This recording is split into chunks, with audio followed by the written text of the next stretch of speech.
Podemos começar? Sim. Então, boa tarde a todos e a todas. Gostaria que, em nome do Departamento de Psicologia, do Programa de Pós-Graduação em Psicologia, né, do CEP do Cuidado, né, do Advir, né, do Programa de Pós-Graduação de Sobral, também em Políticas Públicas, parceiro nosso nessa pesquisa, né? O PPSUS, CNPq, FUNCAP, né? São instituições que estão também envolvidas nesse projeto, e do INSERE, também uma outra instituição parceira. Gostaríamos de abrir aqui o segundo módulo do curso Práticas de Cuidado em Saúde Mental da Criança e do Adolescente em Contextos Institucionais Públicos. Gostaríamos de agradecer a presença e a confiança de vocês, né, em participar desse segundo momento, dessa pesquisa e intervenção, né, para quem não pôde estar no primeiro módulo e que está começando esse módulo agora. Meu nome é Carla Martins, eu sou professora, assim como a professora Vládia Jucá, também da Universidade Federal do Ceará, e a gente está realizando uma espécie de cartografia da saúde mental infanto-juvenil no Ceará, tentando levantar, conhecer, junto aqui com muitos outros também alunos, graduandos e pós-graduandos, que aqui também, né, dedicam, né, os seus trabalhos e as suas pesquisas também na compreensão, né, dessas práticas, dos modos como essas práticas acontecem, dos desafios que também encontramos dentro dessas práticas, né? O CEP, nesse momento, é formado por um grupo também de psicólogos e pesquisadores, né? Mas de psicólogos voluntários, alguns professores, doutorandos ou psicólogos de formação, né? Aqui estão alguns deles: Morena Simonetti, Carla Renata, Ricardo Maia, o que eu estou vendo aqui na janelinha. É, enfim, Luana Lourenço, Mirela Raíssa, Cristiane Souza, enfim, Natália Barreto, Gabriel Leite. Por favor, depois vocês vão se apresentar, ter oportunidade também, não é, de se conhecerem aí nas tutorias, Kemily, Beatriz Furtado, enfim, e muitos outros que vão estar juntos, né, construindo junto com todos vocês esse curso, né? E a ideia, portanto, é que a gente possa, ao longo desse semestre, né, já que se trata de uma pesquisa intervenção, né, ou seja, que a gente possa, junto com vocês também, provocados por esses temas que estão aqui na nossa programação, né, do que a gente chama de um curso, mas também de um espaço de produção de conhecimento, né? A gente traz o tema, traz os professores, mas a gente traz principalmente, a gente gostaria de principalmente trazer provocações, trazer alguns conceitos que possam nos ajudar, né, a instrumentalizar as nossas práticas, a pensar as nossas práticas, mas que também eles sejam disparadores, né, de formas de inteligibilidade, né, daquilo que a gente faz ou daquilo que a gente não consegue fazer, mas que gostaria de fazer, né?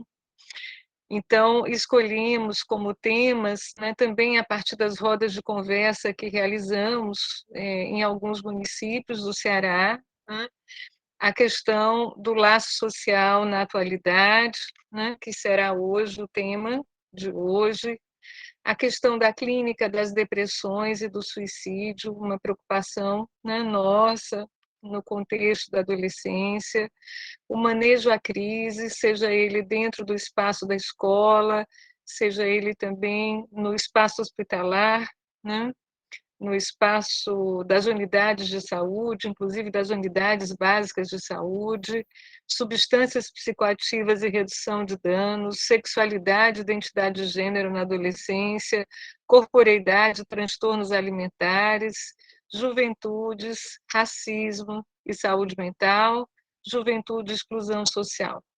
Então, certamente deixamos muitas outras questões de fora, né? Fora desse conjunto aqui que a gente privilegiou, né?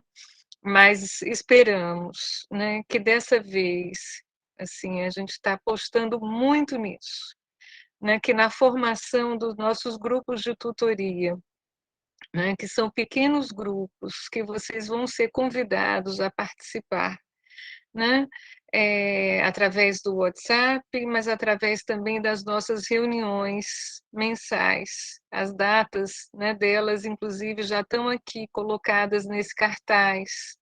No dia 8/4, no dia 6 de maio, no dia 27 de maio, a gente vai começar os encontros um pouco mais cedo, né? Esse dia começa às 13 horas. E a depender da demanda de vocês, podemos até inclusive abrir outras datas, né? Para conversar sobre o que está acontecendo em cada município, o que está acontecendo dentro das unidades de saúde, que a gente possa, provocados por esses temas, criar espaços de discussão, né, sobre as práticas clínicas, as práticas de cuidado em saúde mental, né, de adolescentes. Então, essa é a nossa proposta para esses dois, né, quase 3 meses, são 8 encontros. A carga horária do curso, né, é uma carga horária de 20 horas. Toda aula, a gente vai passar um formulário com a presença, para ser feita a presença, né? De modo que vocês realmente precisam, é um número muito grande, a gente não tem como depois saber se vocês estiveram aqui ou não, ainda mais de uma forma online, seria muito difícil para a gente, né? Situá-los, né, como presentes na sala, se não fosse através de um instrumento. Então, esse instrumento precisa ser preenchido. Só assim a gente vai poder fornecer essa declaração, né? Ou, melhor dizendo, o certificado de vocês, tá? Então, mais alguma dúvida em relação ao funcionamento, né? Então, é preciso, para que a certificação seja dada, que vocês tenham pelo menos 75% de presença dentro do curso, tá? E, bom, e para hoje, né, a gente conta aqui com a participação da professora Vládia Jucá, professora associada do Departamento de Psicologia da Universidade Federal do Ceará, professora também do programa de pós-graduação em Psicologia da UFC, psicanalista, doutora em saúde coletiva pela Universidade Federal da Bahia e coordenadora do projeto de extensão Advir. Né? Deixarei vocês com a fala, né, da professora Vládia, desejando aqui boas-vindas e também agradecendo enormemente, né, as prefeituras que nos apoiaram, especialmente agora, nesses últimos dias, agradecer a doutora Anistela Leite e a doutora também Ana Maria, né, que puderam, né, junto com a Coordenadoria de Saúde Mental, né, poder abrir algumas vagas para o pessoal que trabalha aqui em Fortaleza, nos CAPs, né, dando a condição também, enfim, desses profissionais poderem participar. Tá? Então, gostaria de deixar registrado também aqui a confiança, né, que essas prefeituras todas puderam depositar no nosso trabalho. Então, em nome de toda a equipe, agradeço a vocês. Tá? Bom, boa tarde. Queria dizer, né, que eu estou aqui hoje na função de professora, na verdade, alguém que veio, né, conversar com vocês sobre adolescência e laço social na atualidade, mas que eu também tenho a honra, o prazer de integrar a pesquisa que está sendo coordenada pela professora Carla. E, bom, a pesquisa, né, ela tem essa função de fazer esse mapeamento, mas também tem essa contrapartida de ter esse espaço aqui formativo, e ela já apresentou, né, o que a gente tem aí para para esse módulo, né? E acho que é um cardápio, isso não deu para... Foi o que deu, mas acho que assim, é um que deu, é um cardápio ao mesmo tempo, que apresenta, né, que congrega temas que são muito importantes quando a gente pensa na adolescência e na atualidade. Então, assim, quero dar as boas-vindas, né? Fico muito feliz de estar podendo abrir esse momento. E a minha proposta de trabalho para hoje com vocês é o seguinte: preparei alguns slides assim para poder nortear a minha fala, mas eu queria que vocês ficassem muito à vontade para que vocês pudessem, né, ir conversando durante a minha apresentação e que no final também a gente pudesse ter realmente um momento de compartilhamento do que vocês, né, principalmente os que estão trabalhando com adolescentes no momento, têm vivido aí no cotidiano de trabalho. Essa é a primeira aula, acho que é um bom momento da gente fazer esse levantamento das questões que estão atravessando a prática, os cotidianos de trabalho, tá certo? Bom, então o papo, né, é um papo inicial sobre a adolescência e, a princípio, eu queria, né, assim, partir aqui de um pressuposto, que esse é um fenômeno que quando a gente pensa no contexto da saúde, sobretudo, ele deve ser pensado na interface de uma leitura clínica, quando se faz necessário, mas também de um entendimento sociocultural acerca do que é esse fenômeno, né?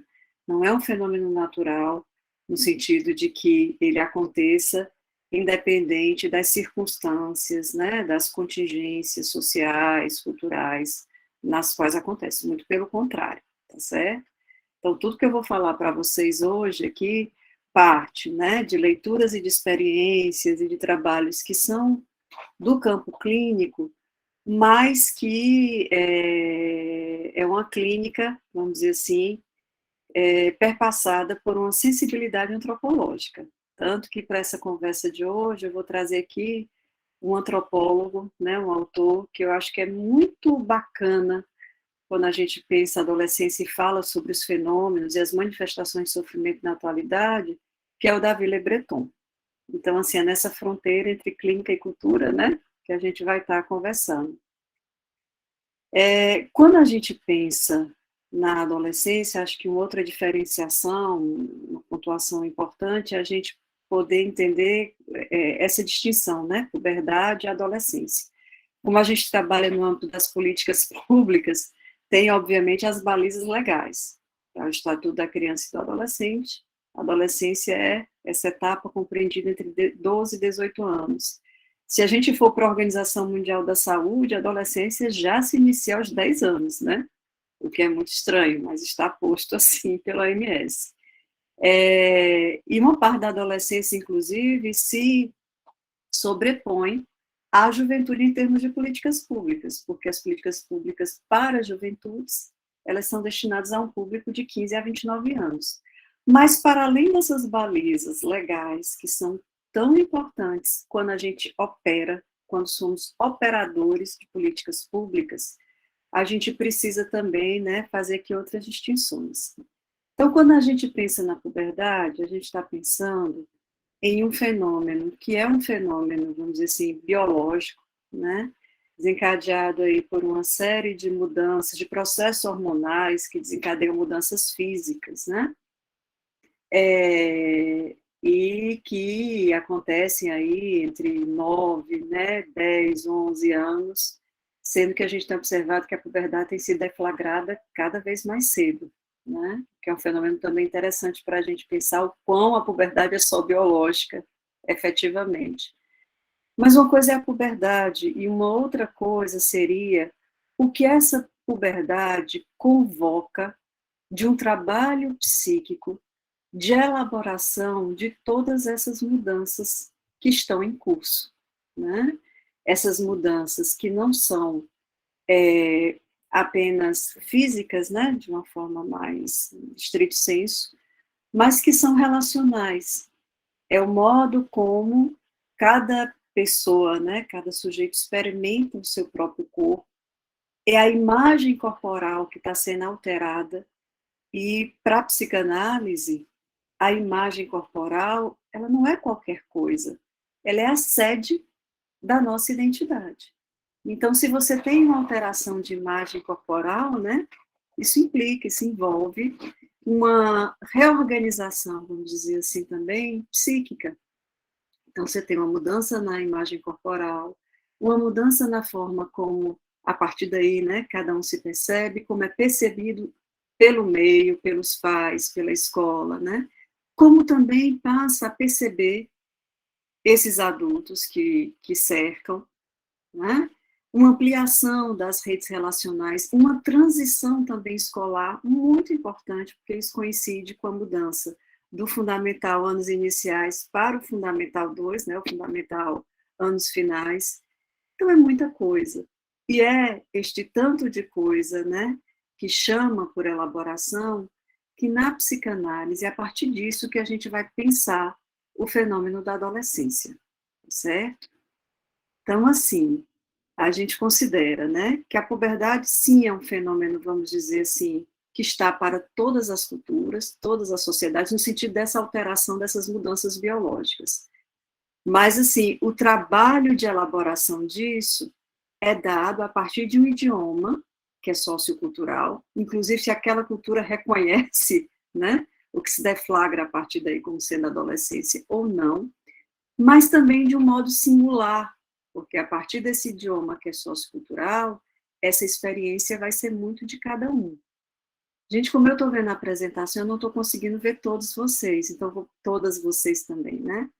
Então, se alguém quiser fazer alguma pergunta, pode fazer pelo chat, pode falar, tá? Fiquem à vontade. Então, assim, as variáveis aí sociais e culturais, bem como o modo, né, pelo qual o infantil foi vivido também, porque esse é um tempo de elaboração, é de reativação também de uma história que diz respeito ao infantil que permanece em cada um de nós. Vão ser determinantes nessa travessia que é a adolescência. Uma boa palavra para definir a adolescência é travessia. O Philippe Lacadet, que é, né, um estudioso desse momento aqui que eu estou trazendo como momento de elaboração, ele diz que a adolescência é a mais delicada das travessias. Acho que tem outras também bem delicadas, mas é uma travessia, né? É necessário tempo, né? E é necessário ter com quem contar para vivenciar, para fazer, realizar essa travessia.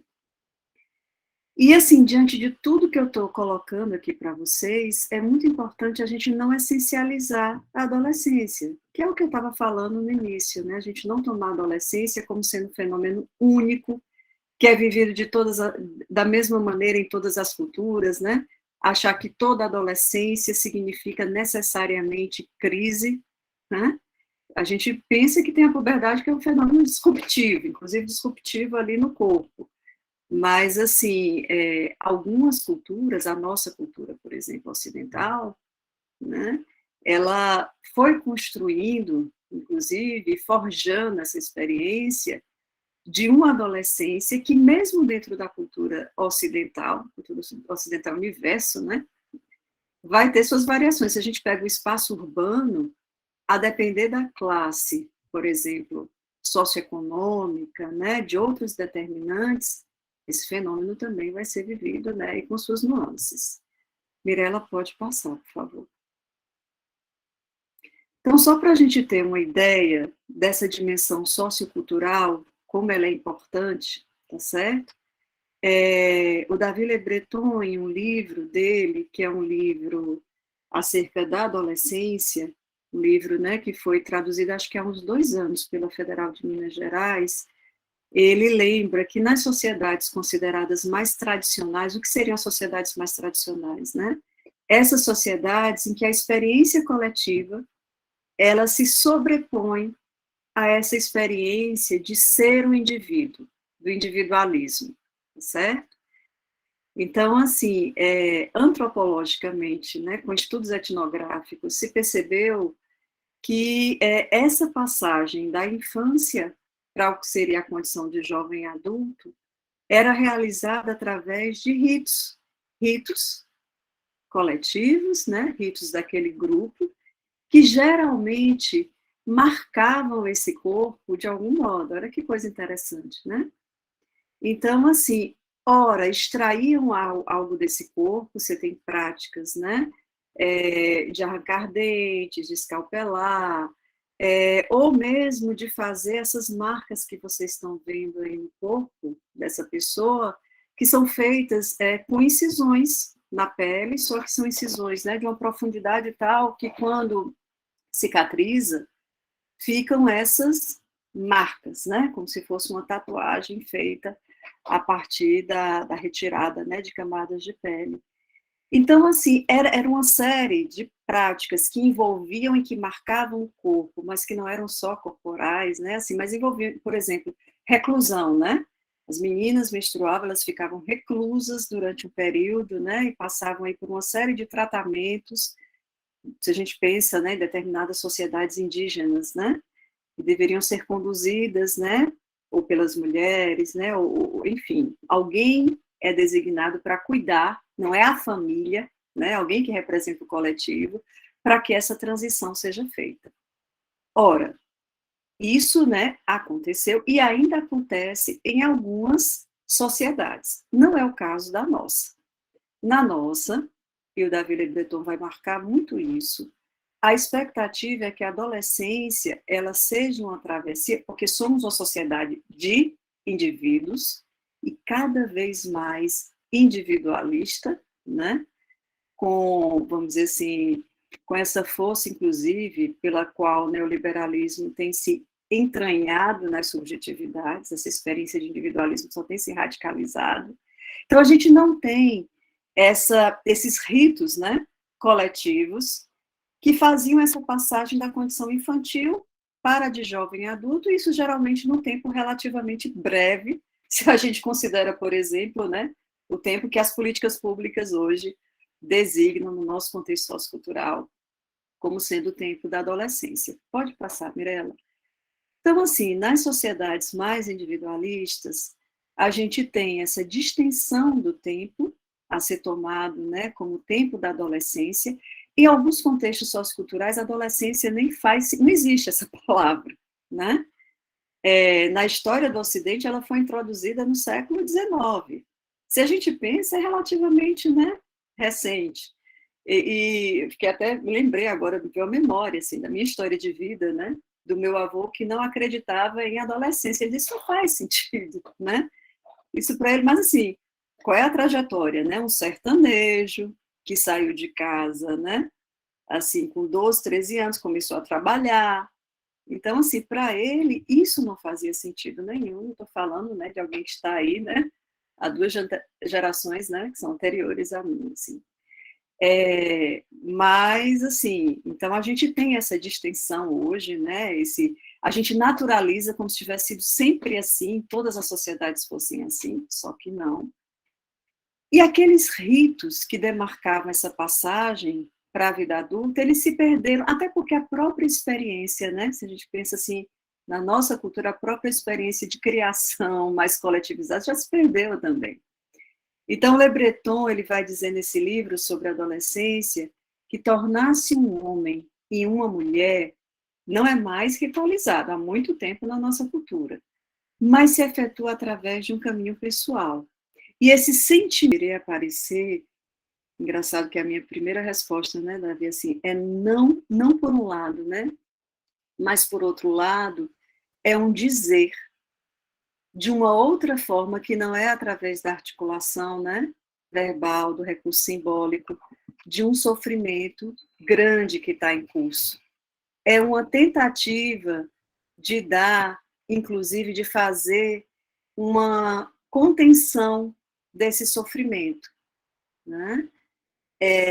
Então, assim, a questão hoje desses cortes, né, que estão tão presentes nessa realidade, eu acho que eles apontam, primeiro, né, tem algo dos recursos, vamos dizer, que as gerações antes pareciam que dispunham mais para contornar a angústia, que parece que essas gerações não contam, né?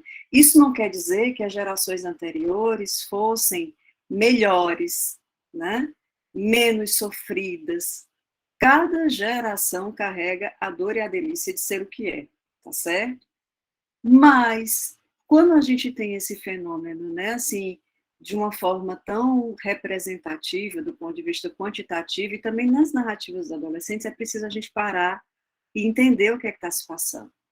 E eu falei aqui no início, né, do Philippe Lacadet, que é um psicanalista de referência quando a gente trabalha com adolescência. Ele, o Serge Lesoux, né, e uma série de outros vão dizer algo assim, que é uma ideia com a qual eu concordo, e que eu acho que assim, é central para essa aula inaugural. É que o adolescente, a adolescente, né, na sua forma de expressar o sofrimento, nisso que aparece, né, como sendo algo que faz questão e que os adultos reconhecem como fazendo questão, a história dos cortes nem se fala. Assusta professores, mobiliza escola, mobiliza família, né? Eles dizem assim, o adolescente denuncia algo do laço social no seu tempo. Olha que coisa, né? Importante, instigante para a gente pensar. O que o fato dos adolescentes estarem se cortando diz acerca de nós? Vou chegar lá, tá certo? Pelo menos trazer alguns elementos para a gente poder pensar melhor sobre isso. Mirela, você passa? Então, assim, embora pensar a adolescência como sendo esse trabalho de um árduo, assim, esse trabalho, desculpa, um tempo de um árduo trabalho psíquico, né? Que o Sérgio Lesoux, inclusive, diz, eu vou chamar de a Operação Adolescente. A Operação Adolescente fica até parecendo filme, né? Policial, Missão Impossível. Mas, assim, é a operação para dar uma ênfase a esse trabalho mesmo, né? Psíquico que está envolvido aí.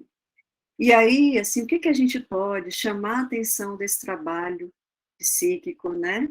Em curso? Como eu falei antes, a reconstrução da imagem corporal, a gente não pode minimizar isso. Acho que todo mundo já percebeu, se não por experiência profissional, por experiência pessoal, o quão os adolescentes são sensíveis a qualquer coisa que a gente diga, ou a um mero olhar que eles interpretam como sendo, né, julgador, depreciativo sobre os seus corpos, né?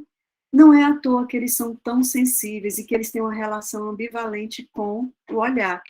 Ao mesmo tempo, né, que desejam ser olhados, sobretudo nessa cultura, né, que é uma cultura em que, para ser reconhecido como humano, eu tenho que ser visto e tenho que ganhar, né, uns likes, mas ao mesmo tempo tem quase que uma fobia desse olhar, né, um certo mal-estar, o olhar do outro também incomoda, porque, literalmente, o adolescente está mudando de pele, tá certo? Né? O Didi Anzier falava do eu pele, né? Esse eu que nos envolve, que nos dá esse sentimento de pertença. Na puberdade, a partir da puberdade, isso vai se desorganizar, né? Então, assim, a reconstrução da imagem corporal já é um desafio em tanto, né? Vamos combinar. E aí a gente tem também a retomada de conflitos que envolvem afetos ambivalentes pelas figuras parentais, né? Esse é o momento de começar a ter um estranhamento que eu diria que é de mão dupla, né? Não sou eu, a Sônia Alberti coloca isso lá num dos livros dela sobre adolescência, que assim, o adolescente, ele olha para os seus pais e começa a perceber alguns furos que ele não percebia antes. Da mesma forma, os pais olham para o adolescente, né? E mesmo que não confessem isso para si mesmos, né, se perguntam, cadê minha criança, né? O que foi que aconteceu, né? Quem é esse que está aparecendo aí? Então, assim, uma série de afetos, né, que estavam colocados, as relações primeiras, né, essas coisas vão ser reativadas, tá? Ainda vai também, outra questão importante, estou só elencando aqui os desafios, tá? O desencontro nas tentativas aí dos encontros amorosos, né? Então, as expectativas dos primeiros beijos, das primeiras relações, né? Todo o imaginário que tem acerca disso. E os desencontros que se colocam, né, na realidade, na concretude. E bora imaginar isso, né? Fiquei pensando, durante uma pandemia, depois de 2 anos de pandemia, né? Como é reencontrar face a face, corpo a corpo, né? Como é voltar a namorar, né? Como é namorar pela primeira vez. Então, são coisas para a gente pensar. E, tão importante quanto tudo isso que eu estou dizendo, o enfraquecimento dos vínculos e dessas referências primeiras, né? começa a ter esse estranhamento, né? Parece que aquilo que eu pensava sobre o meu pai, sobre minha mãe, não é bem assim, né? Começa a ver ali algumas falhas onde não se via, e esse sujeito vai em busca de outros nomes e de outras referências para si no campo social. Então, são os grupos com os quais, né, me identifico, aos quais vou me vincular, vou criar relações de pertencimento, a orientação sexual, a identidade de gênero, né?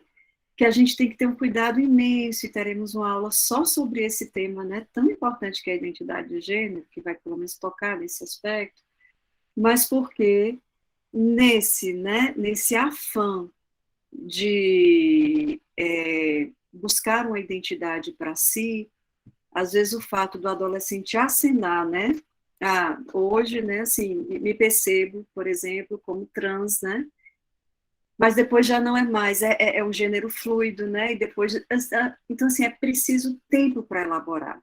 A gente não ajuda quando a gente trabalha no sentido do congelamento identitário, porque existe aí experimentações identitárias numa reconstrução de si.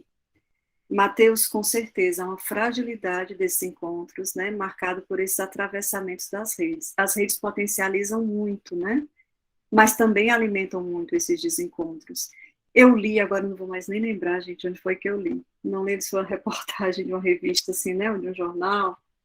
Mas, enfim, alguém comentava que os adolescentes, né, não necessariamente estão namorando, transando mais, né, como às vezes a gente pensa.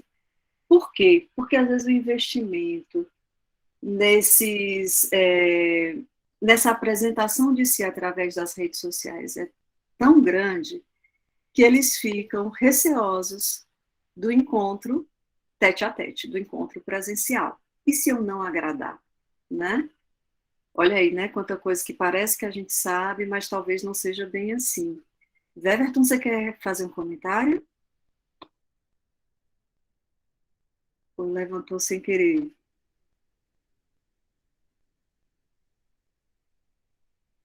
Não? Então, bora lá. Mirela, você passa? Então, assim, estou falando para vocês, né? Da adolescência, a gente está trazendo aqui elementos da contemporaneidade ou da atualidade, se preferirem, né?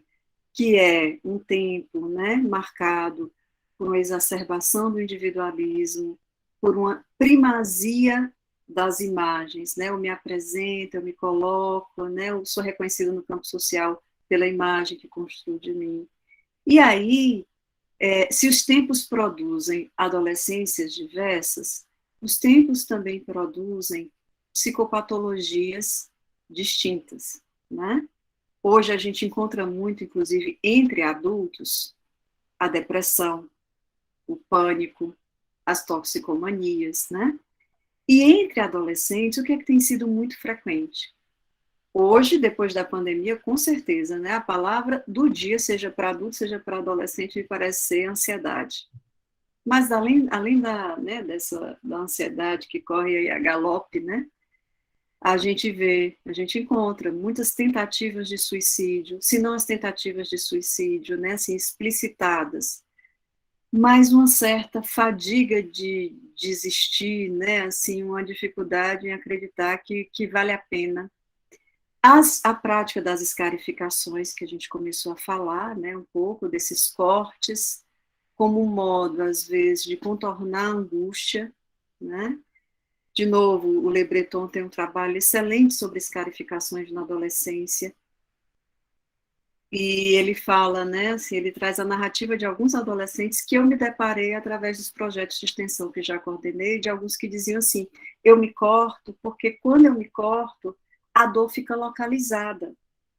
Então é melhor a dor localizada ali num pedacinho do corpo, né, do que essa dor que me toma, né, e que eu não sei o que fazer com isso. O Davi está lembrando aqui as questões dos transtornos alimentares, né? Que falam muito também, né, Davi, sobre essa sociedade das imagens, né? Sobre esse superinvestimento na imagem como sendo aquilo que me faz ser reconhecido na minha humanidade. Durante um tempo, né, com a pandemia parou com isso, gente, mas as fugas, né, também se fizeram muito presentes, né, colocar-se em situação de risco. Colocar-se em situação de risco não é exatamente uma psicopatologia, mas são condutas, são comportamentos que chamam a atenção na clínica com os adolescentes, né? Por que às vezes é necessário me colocar numa situação em que estou por um fio e que minha vida fica, né, sob risco para que, paradoxalmente, eu possa me sentir viva a partir daí, né? Então, o que se passa? Então, vejam, assim, se tem um favor que a adolescência nos faz, do ponto de vista teórico, é não nos permitir acomodação teórica. A gente tem que estar repensando a clínica, no diálogo com a cultura, né? Entendendo, por exemplo, o que essas psicopatologias falam, não só da dor e do sofrimento de cada um, e aí é preciso o trabalho clínico para entender essa singularidade, esse cada um, mas falam também de um laço social, de uma época, né, dominada por um capitalismo voraz, por uma fragmentação dos vínculos, pela fragmentação do coletivo, né?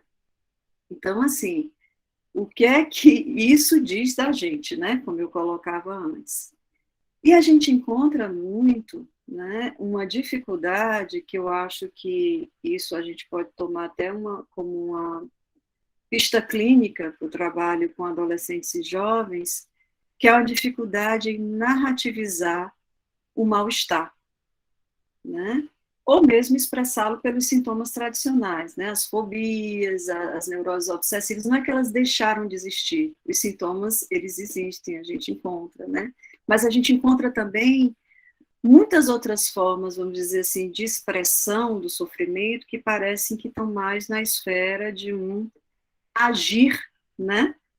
Sem aqueles processos de construção dos sintomas lá, né, que Freud, né, destrinchou tão bem, né, e outros autores. Então, assim, são outras formas de expressão que falam do adolescente, que falam do seu tempo, e que traduzem também essa dificuldade de narrativizar. Por que eu estou dizendo para vocês que isso pode ser uma pista clínica interessante para a gente, né, percorrer, para a gente buscar? Estou falando isso para vocês porque muitas vezes quando a gente vai fazer um atendimento, a gente fica esperando que a pessoa que vem para o atendimento, ela já venha com uma narrativa sobre o seu sofrimento construído, né? O Christian Duncan, ele tem inclusive um livro que ele vai falar, né, sobre, deixa eu ver aqui o título exatamente para dizer para vocês, Mal-estar, Sofrimento e Sintoma. É um livro bem interessante que ele diz assim, bom, ao mal-estar, né, isso que a gente experiencia, mas para que esse mal-estar ele se torne sofrimento, ele precisa ser narrativizado. É preciso construir uma narrativa, e essa narrativa, na medida em que ela é tecida a partir do mal-estar, ela já dá um certo contorno para esse mal-estar, porque nomeia, ao nomear, circunscreve. É claro que, isso mesmo, Carlos, obrigada. Assim, é claro que essa circunscrição não vai ser o final do trabalho clínico. Muitas vezes é o início do trabalho clínico, né? Mas acho muito importante. Carla, obrigada, viu? Boa sorte aí. Acho muito importante que a gente tenha esse reconhecimento, esse entendimento de que muitas vezes se trata, né? A gente recebe um adolescente que está muito nesse nível de uma expressão através, né, de atuações, e que a gente vai fazer esse trabalho de deslocar isso que está na esfera do agir para a esfera do dizer, para o início de uma construção de uma narrativa sobre si, que vai ser a base do trabalho terapêutico. Tá? Vocês estão muito quietos, eu não sei se estão me fazendo clara, né? Mas, assim, vou insistir, se tiverem dúvidas, comentários, por favor, fiquem à vontade. Então, assim, sobre o agir, sobre as atuações... Oi, Ricardo. Só também para a gente pensar um pouco, Vládia, né, no sentido de parece haver, né, uma especificidade ainda maior quando você traz assim que o cuidado de não essencializar a adolescência, né? Eu acho que a gente também nas nossas diversas práticas a gente tem que estar atento também, né? Por exemplo, Fortaleza, região metropolitana, né? A gente encontra desde um adolescente classe média, né, como a gente encontra contextos de vulnerabilidade social em bairros periféricos, né, de adolescentes que estão passando por dilemas cotidianos que todo dia é viver ou morrer, né, que é assim, obviamente a gente não vai encontrar aquele modelo tradicional de uma fobia, né, de um pânico, mas a gente vai encontrar, né, questões persecutórias de dívidas, né, que eu devo uma quantia para o caixinha da facção todo mês, se eu não pagar, vão ameaçar minha família, né? Se eu não seguir, né? Eu trabalho em alguns bairros periféricos, né, de Fortaleza, né, e algumas facções fazem questão de marcar territorialmente os mandamentos das facções nos muros, né? Então, assim, muitos adolescentes estão submetidos a essas tiranias, né? E como que eles ficam meio sem escapatória, né? Só que assim, sem escapatória entre aspas, porque eles dão seu jeito de falar dessa ordem também que não vai bem, né? Dessa ordem tirânica que não vai bem. Eu fico pensando como que a gente que trabalha na atenção básica, primária, acaba recebendo por vezes, né, esses adolescentes que, querendo ou não, já têm uma carga pejorativa, um olhar cheio de preconcepções, né, quando vem com o braço todo tatuado, quando vem com aquele corte que tem duas lascas faltando da sobrancelha, né, e aí a gente já, vixe, esse aí pode ser de facção, esse aí é batizado, né, então como que os profissionais também, né, têm esse cuidado de pensar nos processos adolescentes ou nas operações adolescentes no caso a caso, né? Como que isso também pode ser pensado a partir do que você está trazendo, né? Sim, com certeza, né? E essa experiência aí que você está trazendo, que você está vivendo, né? E cara, te escutar falar sobre ela me remeteu a uma experiência que eu tive com adolescentes em acolhimento institucional. Alguns, por exemplo, sob a proteção do PPCAM, né? Outros não, mas assim, mesmo esses que não tinham proteção, que não estavam sob proteção, né?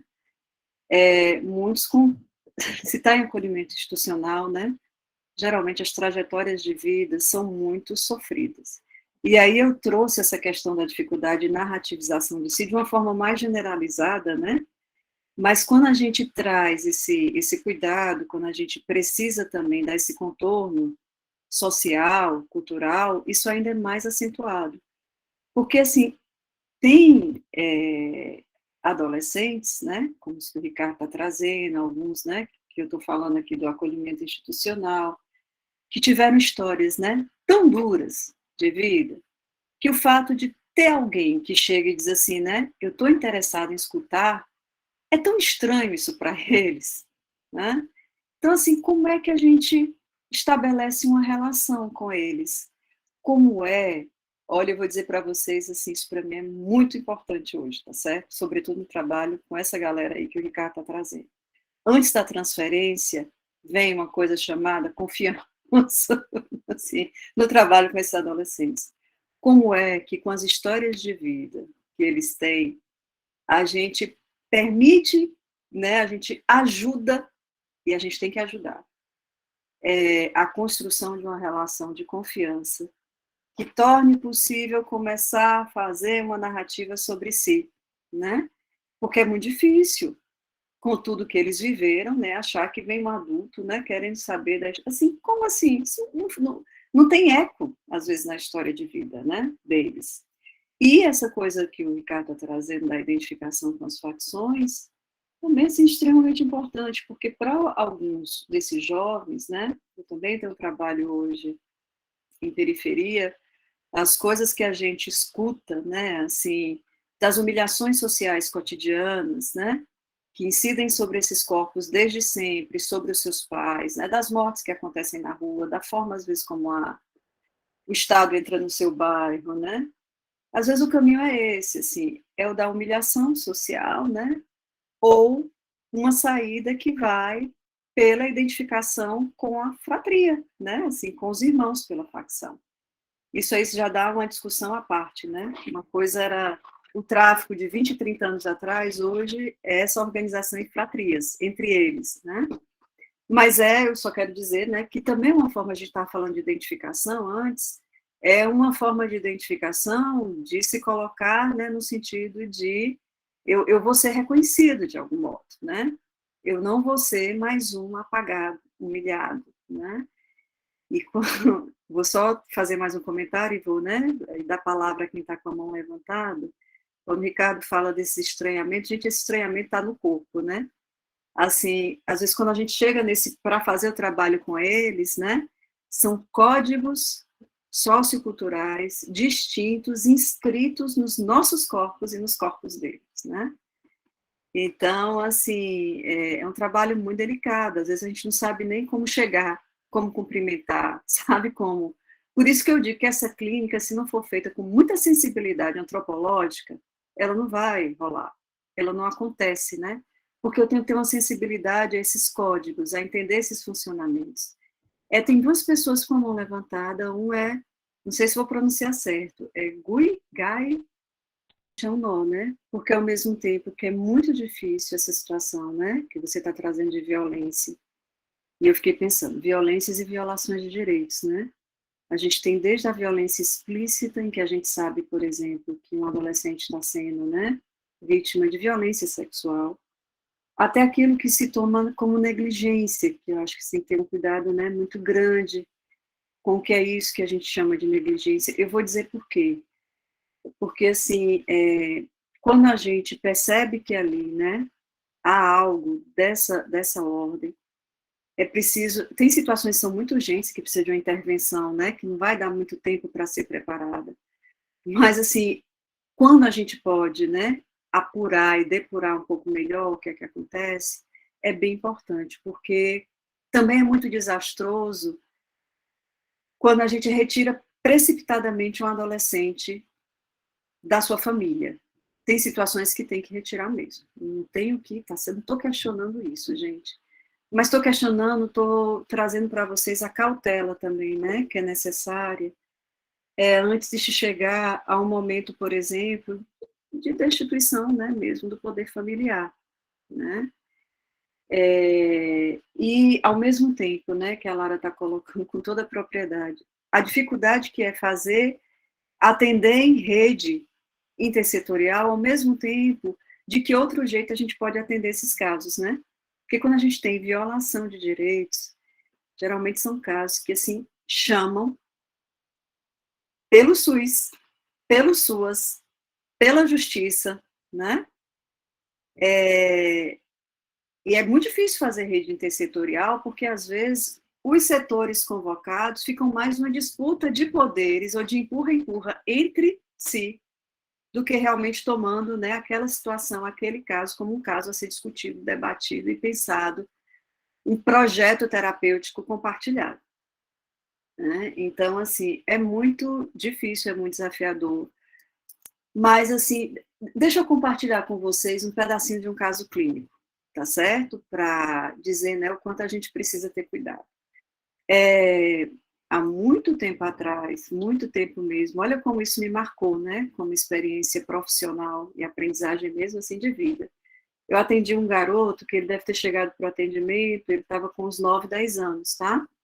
E ele foi levado para o atendimento no CAPS, na época eu trabalhava no CAPS, porque ele tinha um problema de aprendizagem, né?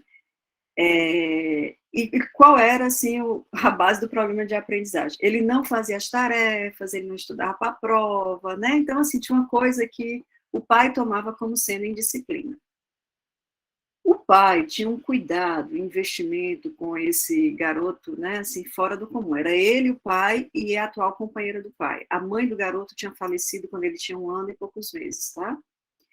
E aí esse pai, entre eles, se formou um circuito que era: o garoto não fazia as tarefas, não estudava, de tardinha, quando o pai estava chegando, ele ficava no nível de angústia, né, assim, elevadíssimo, e esse pai, quando chegava, que percebia que ele não tinha feito as tarefas, se descontrolava e batia, né, a ponto de um dia a vizinhança chegar, chamar o conselho tutelar, e o conselho tutelar levar o menino, né, que ficou num acolhimento breve, tá certo? Essa experiência desse acolhimento para esse garoto e para esse pai, assim, se por um lado precisava da intervenção de um terceiro, né, que dissesse não pode bater, assim, foi retirado, né? Foi de um sofrimento para ambos, né? Assim, muito grande, tá? E depois eles voltam, né? Ficam juntos porque se viu, né? Que, enfim, se pactua, né? Com o pai. E durante os atendimentos, essa situação volta, né? E assim, eu também tenho que convocar esse pai e dizer, olha, se bater dessa forma de novo, eu vou ter que acionar, né? Justiça, assistência social. Mas não era só dizer isso para o pai, não era só ameaçar o pai, dizer, né? E eu acho que isso foi muito importante, né? Que eu sabia do quanto para ele era importante que o filho se desse bem. E se ele continuasse daquele jeito, o filho não ia se dar bem. E isso ali não estava ajudando em nada o trabalho aqui, né? E foi preciso escutar esse pai em alguns momentos, e foi preciso fazer um trabalho com esse garoto. Até que depois de, assim, 1 ano de atendimento, esse garoto um dia me contou que ele tinha que tirar boas notas na escola porque a mãe morta tinha deixado assegurada para ele uma vaga na faculdade de medicina. E aí eu chamei o pai para tentar entender essa história. Sempre pergunto à criança ou adolescente, posso chamar seu pai? Né? Eu preciso conversar, preciso, o que, é que você acha? A gente pactua, né? No caso, ele deixou, chamei o pai, e a conversa era assim, o pai inventou para ele que essa mãe que tinha morrido tinha deixado uma carta que guardava para ele uma vaga na faculdade de medicina, né, na cidade de origem deles, é uma grande metrópole, né, desde que ele, né, tirasse as notas necessárias até a conclusão do ensino médio. Olha o peso. Esse pai me contou também que até aquele dia o garoto já estava com 10, 11 anos, não tinha conseguido tirar as roupas, tirar as coisas da mulher que tinha falecido do guarda-roupa. Ele guardava tudo, né? Então, assim, o que é que essa mistura de um luto não elaborado com uma expectativa, né, tão pesada sobre um filho produz? Percebem que se a gente não tiver um cuidado clínico, o caminho, né, esse caso poderia ter resvalado em acolhimento institucional e ter sido ainda pior, que era necessário cuidar desse filho e desse pai, fazendo as intervenções necessárias, né, para cessar as agressões. Eu sei que, Lara, você está falando de situações assim muito mais gritantes do que essa, né? Certamente. Mas eu estou aproveitando tua fala, tá certo? Para introduzir esse cuidado que me parece ser necessário. Né? Gente, eu não estou conseguindo visualizar se tem mais alguém querendo falar. Eu gostaria de só... Você diz, né? Assim, se a gente não cria o problema, né? Parece que a solução está no bolso da gente. Mas, por outro lado, acho que aconteceu historicamente isso, né? Os CAPs ficaram assim, não eram como ordenadores da rede, é como se fosse assim o fim, né? Aquele lugar para onde todo mundo encaminha e todo... Mas aí chegou no nível de exaustão, né? E de impossibilidade mesmo de agregar outros pacientes, que a gente tem tido também coisas muito preocupantes, né? Do tipo assim, a atenção básica encaminha para um CAPzinho uma criança autista, grave, e aí o CAPZ diz, não tenho condição, a atenção básica cuida aí, né? E aí a atenção básica também começa a ficar sentida, né? Então a gente está numa época também que a gente vai ter que pensar muito em como é que a gente trabalha isso de uma forma mais, né? Acho que a palavra da vez, assim, como é que a gente retoma o coletivo, né? Que em algum momento a gente perdeu na saúde coletiva, na vida, no mundo, né?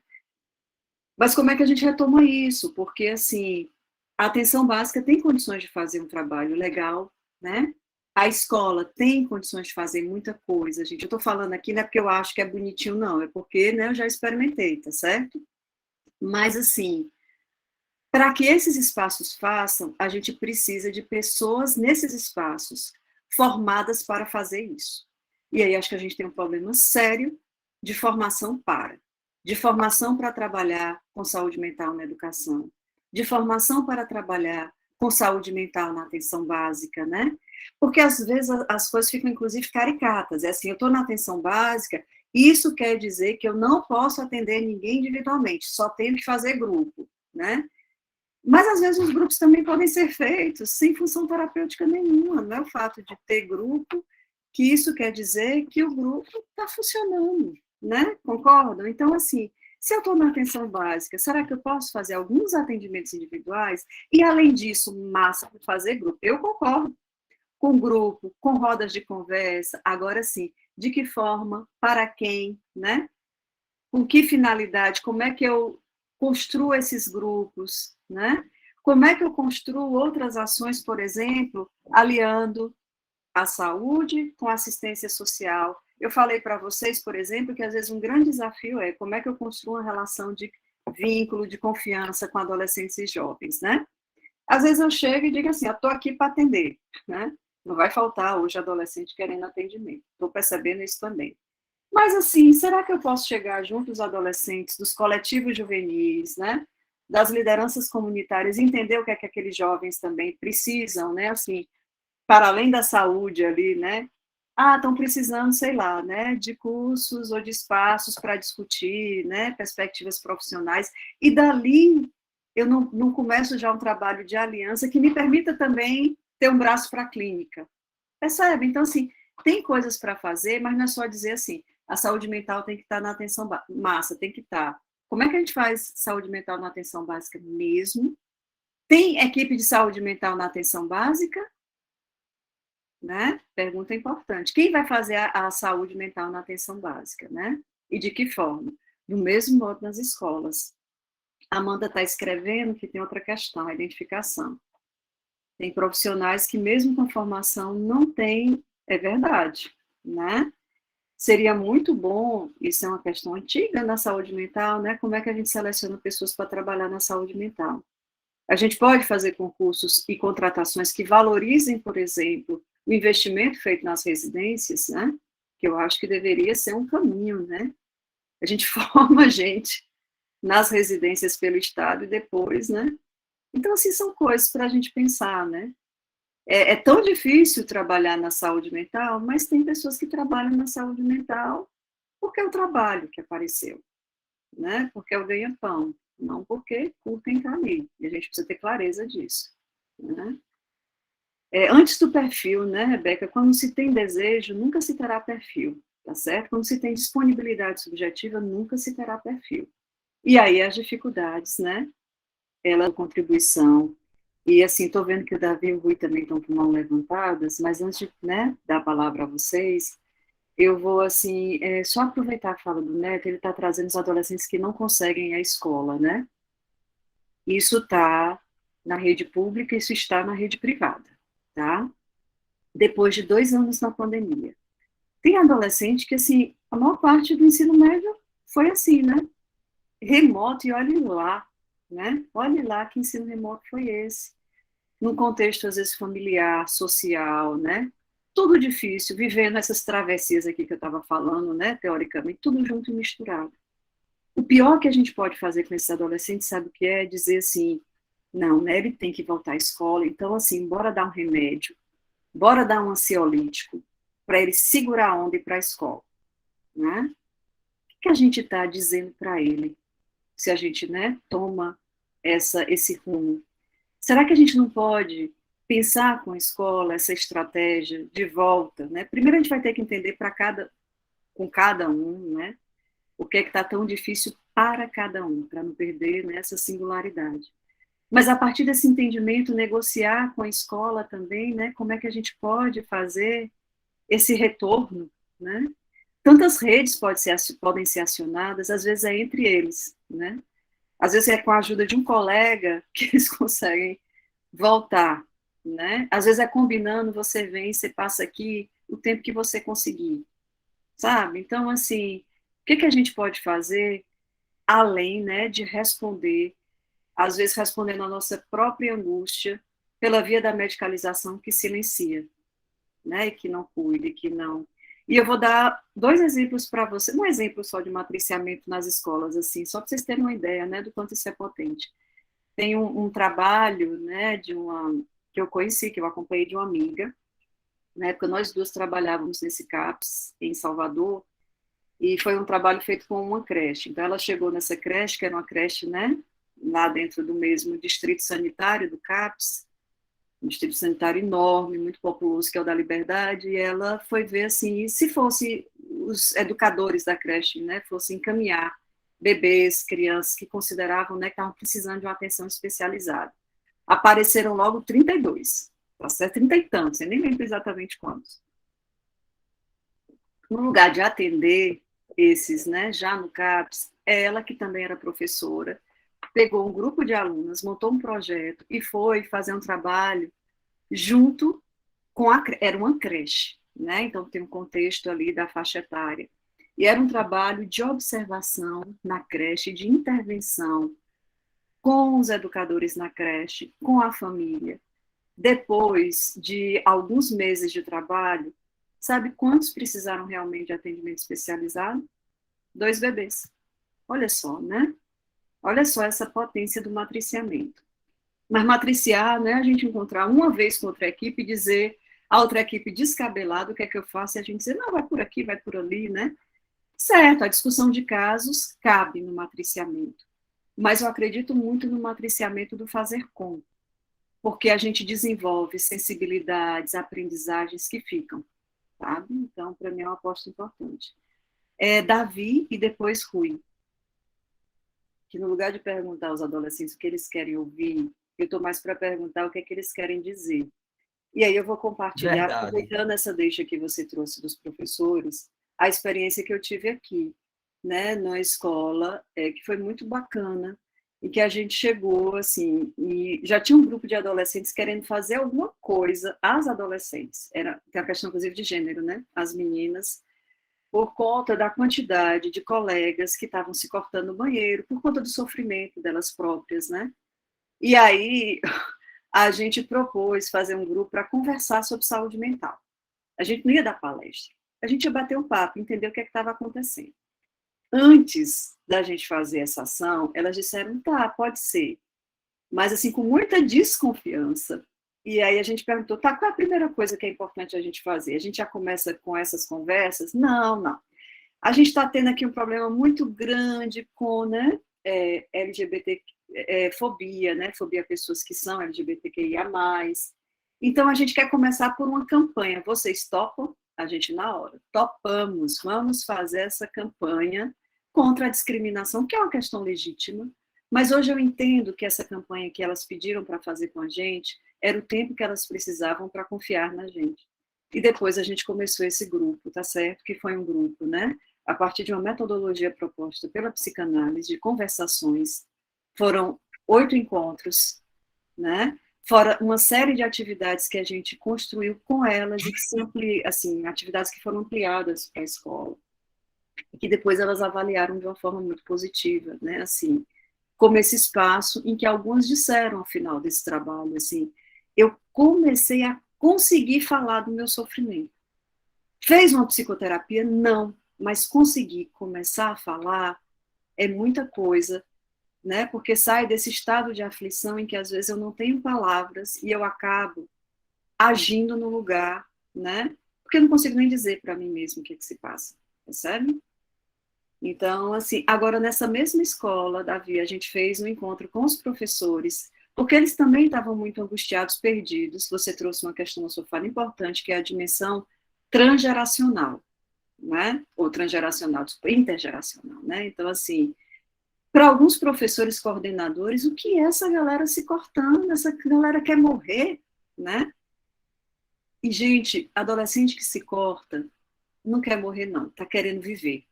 E está querendo contornar a dor, está dizendo do seu sofrimento. E para dizer, para sair do corte e tornar palavra, eu não vou chegar na escola e vou dar uma palestra sobre o corte. Eu preciso permitir que eles falem para sair do corte e ir para a palavra. Percebem? Às vezes vai ser com um grupo de fala, às vezes vai ser com um grupo de arte, né? O caminho são eles que apontam. Ou a gente aprende a seguir o caminho que eles apontam, ou não vai dar certo. A gente vai se achar fazendo palestra, né? Essas palestras só servem para o nosso narcisismo. Para cuidado, não tem serventia. Não estou dizendo que nenhuma palestra possa acontecer, por favor, me entendam, né? Tem palestras, né, de orientação que são super importantes, não estou desqualificando isso não, tá certo? Acho que é porque eu estou tocada também pela fala de uma que eu escutei recentemente que dizia isso, eu não aguento mais, né? Todo mundo dizendo, né, que deve ser assim, que deve ser assado, né? E a psicóloga da instituição dizia assim, ah, mas eu não entendo, toda semana eu entro na sala, eu digo para eles como é importante fazer assim, fazer assado de meio, que desencontro, né? A psicóloga está dizendo, não estou entendendo o que eu estou falando, e elas não estão escutando, e a adolescente dizendo, eu não estou mais afim de escutar, não é assim, eu quero é falar também. Então, puro desencontro, né? Tinha mais alguém com a mão levantada, não tinha? Não? Morena? Sim, professor. Psicoterapêuticos, né? São grupos de troca, de conversa, esses grupos devem acontecer, e, Rui, o fato de não se fazer psicoterapia a longo prazo não quer dizer que o psicólogo na escola não possa fazer acolhimentos às situações que a gente chama de urgência subjetiva, tá certo? E às vezes pode ser 1, 2, 3, 4 acolhimentos, né? De longo prazo, não, né? Porque senão também não faz. Mas o que eu queria pensar com vocês é isso, né? Que nem tudo, talvez, precise de psicoterapia de longo prazo. Né? Esse acho que é um desafio. A gente sempre, né, toma essa como sendo a única saída. Em alguns casos será, sim, necessária, será, né? Mas talvez a gente possa experimentar outras formas de cuidado. Por exemplo, nessa interface saúde e educação. Eu tenho pensado muito sobre isso, tá certo? Isso, assim, me interessa muito, assim, como, enfim. Morena, você ia perguntando alguma coisa, comentando? Não? Tá. Eu só acho que eu não terminei de contar a história, né, que eu ia falando do grupo que a gente fez com os professores na mesma escola. Acho que eu não contei essa parte, né, mas, assim, o grupo com os professores foi muito interessante, porque, assim, da mesma escola das garotas, né, e a gente sentou, então, com os professores do ensino médio, e eles traziam essa coisa intergeracional, né, as alunas se cortam, e assim, as alunas, né, querem morrer, eu tenho um aluno, né, que não vem para a aula porque está envolvido com o narcotráfico, ou porque realmente a briga de facção não deixou chegar na escola, e os professores diziam, eu não sei o que fazer. Então, não necessariamente é porque não querem, assim, eu escuto, né, alguns se sensibilizam mais, alguns escutam mais, tem aqueles professores, inclusive, que quanto mais sensíveis, mais procurados, né, também são, e ficam assoberbados, e chegam com essa questão, eu não sei o que fazer, eu estou adoecido, né? Eu trabalho 3 turnos para garantir a minha sobrevivência, né? E eu estranho, porque está em outro registro, eu não vivi isso na minha adolescência. E olha, com esses professores, aí sim eu saí com o coração apertado, porque a demanda deles façam um grupo com a gente que nem vocês estão fazendo com as adolescentes. Mas a minha equipe éramos, né? Eu e 3 extensionistas da graduação, né? Imagina, né? A gente só pode ter esse encontro com eles, mas assim, também, olha só, né? Estou falando tanta coisa que pode fazer na educação com os alunos, a saúde mental dos professores, né? Saúde mental do trabalhador. Enfim, se a gente se permite inventar e formar pessoas dentro desse espírito de inventividade, que não é fazer de qualquer jeito, isso tem teoria por trás, tá certo, gente? Tem toda, né? Tem metodologia. Acho sim que é possível, que é viável. Mirela, eu me perdi nos slides e acho que a gente já está, né, aqui se encaminhando para o fim. Dá uma passadinha, Mirela, só para ver se tinha mais alguma coisa importante para falar, assim que eu... Vai. Era só uma discussão sobre o risco. Bom, deixa eu trabalhar aqui esse último slide aqui para a gente ir finalizando, mas se vocês quiserem ainda colocar alguma questão, por favor, um comentário, que foram muito ricos, né, hoje de tarde. Suliane foi, não sei se as meninas podem compartilhar aqui de novo a lista. Não, Mirela, é o último slide. Aí. Então, assim, ó, por tudo que a gente falou, hoje, né? Trabalhar com adolescentes envolve o quê? Estar antenado com as redes sociais, né? Não só as redes sociais, assim, que cabem no computador, no celular, né? Mas as redes sociais de apoio, de afetos, né? E como é que essas redes incidem nesses processos de subjetivação e sociabilidade. Ter abertura para acolher o que nos é trazido, mesmo que a gente não concorde. Lembrar sempre, assim, fazer esse exercício, né? Eu não sou o pai, eu não sou a mãe, tá certo? Eu sou um técnico, eu sou um profissional, né? E eu tenho que me trabalhar para ter essa abertura de trabalhar com essa diferença, por mais, às vezes, radical que seja essa diferença. E dizer também que, às vezes, eu não fico bem com isso. Mas é melhor, né, do que a gente se defender e fazer de conta que não está rolando nada.